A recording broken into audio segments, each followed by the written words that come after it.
मुखिया जी। आवल हो हरिया होई रानी से जरिया हो सटी के सूत बजरिया हो छुए नाही दे जरी से लागे भइल हानि बा छुए नाही दे जरी से लागे भइल हानि बा ऐसे काहे करे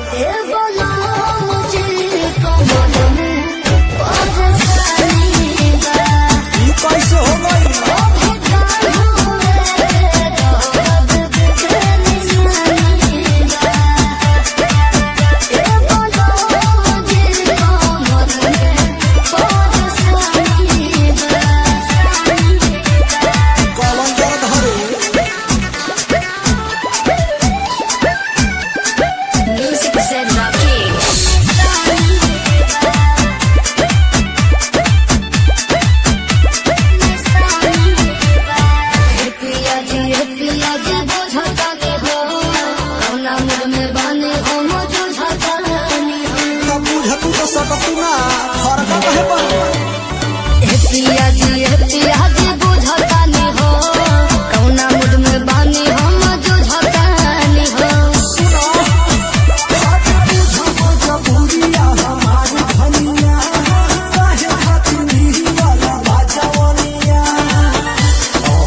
मुखिया जी।